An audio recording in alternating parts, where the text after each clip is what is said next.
We were there for one episode and then 5 years, and it was glorious. Yeah. Did I answer your question? I'm sorry, I had shut. You're okay. I'm like, let's all take a deep breath in. Yeah. So I don't know, and I had no prior experience with it. And prosthetics, that was horrible. Oh my gosh. That's so much. Well, so I was aware of the show. In fact, if we all remember Nicholas Brennan, God rest his soul, he was, I met him when he was 18 years old, when he and Kelly, his twin brother, and they had a car detailing service, and his mom was my agent for 2 years. Wow. And it's crazy, right? So seeing him come up and get this excitement, thank you.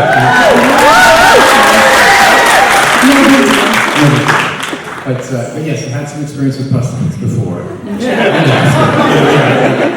Wait, did we do Darkness Falls before? We did Darkness Falls we did a movie together called Darkness Falls. Anybody? She's still wearing eyes replaced with a CG character, whatever. But anyway, it was 3 months together in Australia. Yeah, the concept art was gorgeous. What's that? What you did get to wear was gorgeous. It was gorgeous, right? Yeah, thank you for knowing that. Yeah. That we filmed that in 2001. So it was after season 4. Yes. If I talk too long, I talk too long. No. Go. Let's keep it. Problems projecting. I was a huge fan of the show. When I got to LA, it was one of the top 5 shows I wanted to try to get on, and it was the only one of those shows that I got on. But it worked out, because I'm still here 20 years later. I was supposed to be have 5 lines in one episode. The character didn't even have a name. He was just loose-skinned people. And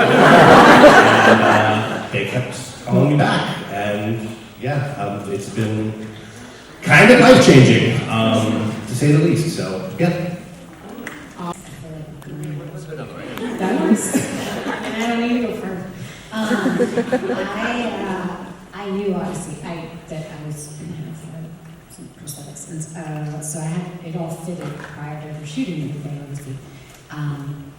And again, like I said, I had no idea what that was, and they were putting like straws up your nose so you can breathe. And I was like, dang, I think I'm claustrophobic. I really like, thought about it because I'm not putting myself in confined spaces ever. But I mean, I'm like feeling really uncomfortable. That was before mindful meditations. You know what I mean? So it's like I don't know, just trying to calm my stuff down. And yeah, it was extensive too, so it was like full. Oh yeah, because you have your arms as well. My arms, yeah. So it was full. And I wasn't used to that. I was like, okay. Well, I mean, when it first was, on, I was like, well, it's maybe okay. I mean, it's so bad, but it's gonna be fine. And it was like 15 hours later, I was like, I was pulling on it that day, and I'm like, don't be that person. Do you know what I mean? Like, don't be that person. Just shut up and, do you know? But after a couple of times, I was like, any way we could at least get rid of the arms. Any way we could just... They did that all at once on you. But no, then they did, and then I was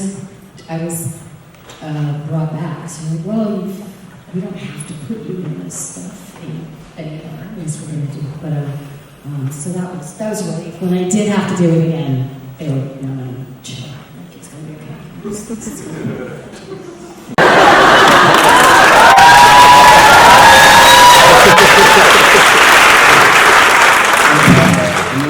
Was like the flowy hands and very, very courteous to each other. You are gentlemen indeed, so act like one.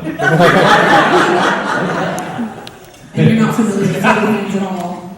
And you're not familiar with flowy hands at all. No, I can't make you stop. Yeah. But when it came to live casting too, I did. By that time, there was live. This is all over Los Angeles. There's something of that in every creature shop. So you can always borrow one from somebody else. Yeah, exactly. There's going to be, they just said it was going to look like a Sharpay dog. So they hadn't quite finished the sculpt when I auditioned, and even when I went in for the head cast, they didn't quite know fully what it was going to be, and then... Yeah, the info, there were two separate studios. There was Optic Nerves, what started initially, and then Almost Human took over. And you can see a very distinctive change between your first makeup to the final makeup when you did it again. Some collagen. So that was different. My question was, did it affect how your performance was? You're shooting like Romania, right? I would get there at like OMG in the morning. It was nighttime for most people, and I was called in at 2 a.m. maybe.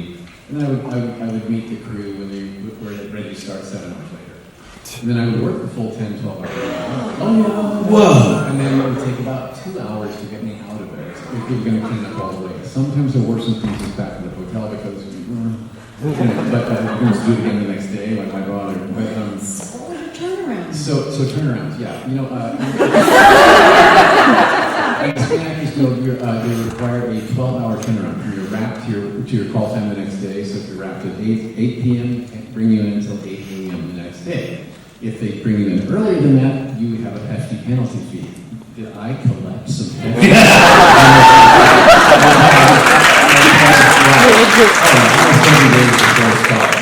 So I slept about 4 hours a night. And that was, and Hellboy 2 was 6 months, 6 days a week. So I was a shell of myself. Could you sleep? Could you go back to sleep when in the chair? Well, they're doing the full body, so you have to stand, squat, sit, lean, walk. But once I was in the makeup and in between shot setups on set, I'd be in my chair doing this. And this one, can I tell you a story? Please! This is a Hellboy story, but that's not okay. It's a makeup. Okay, so here you go. So I'm in this, and I'm in my full getup, I'm exhausted. The Universal Pictures executives flew to Budapest, Hungary to be there with us for the day. So we had to be all schmoozy, like, hi guys. So they really wanted me to come over to the video village where the director was sitting, Guillermo del Toro was sitting, fuck him, and sit with them and chat while they were setting up for the next shot. Well, I get over there by them, and I'm like, hi. Now, mind you, Abe Sapien's eyes are out here, and I'm looking through tear ducts. So I look like this all day to them. But inside, I was like, maybe they won't notice.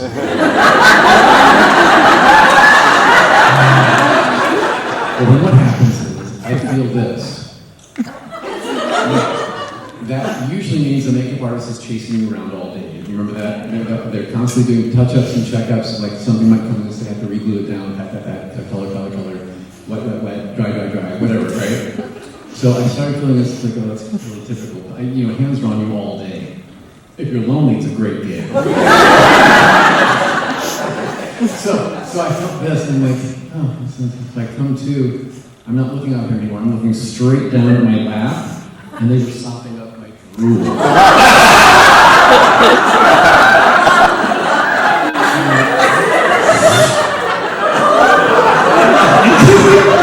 My makeup artist on either side of me so the Universal execs wouldn't see that I was like... So I said, how long was I out? Out 20 minutes. That's a long time. You got my shoes, you got your... Hey, so... musicals. So I thought I was going to be a sitcom, Next Door Neighbors, which I mean...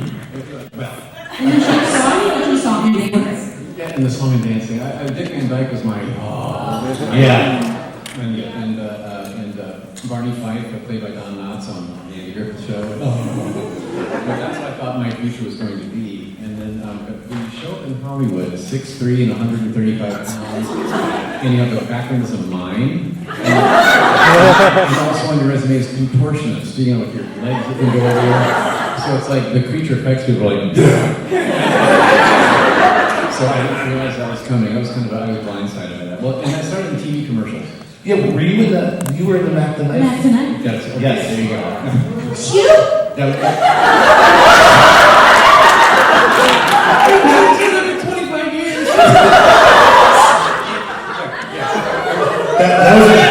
Gen X, like landmark commercial. In the era of the California Raisins and Max Headroom. Matt tonight was that crescent moon that sang at the piano for Montgomery. The clock starts. Hey! So that's me. And so that's the job that. Yeah,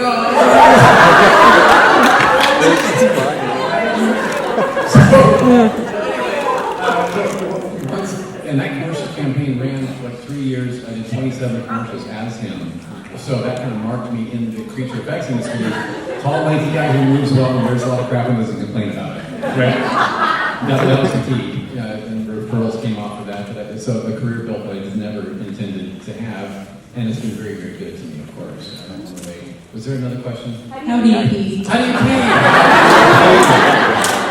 Story time. You said like a woman.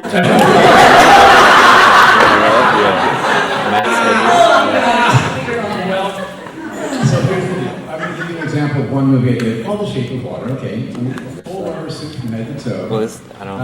There was no back trap door at all, and you're in that for sometimes a 16-hour shoot day. So you got to take care of business ahead of time, and sometimes you don't want to know. And there's commercials for products. Okay, so anyway. You want to, okay, so that's the backside. Now, peeing is another thing. So they had a trap here that snaps on either side in the crotch creases, so it kind of hit it. So you could get to it, but I also had glued on. That's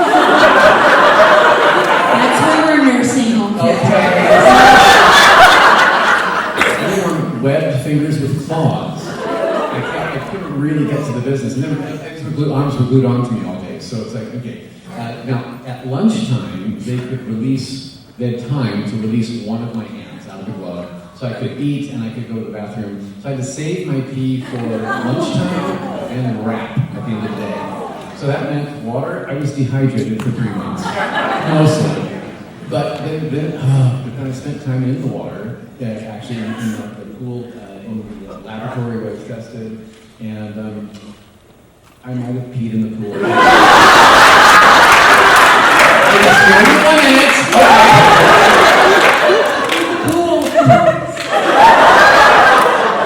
Understandable. Why is the creature stay still?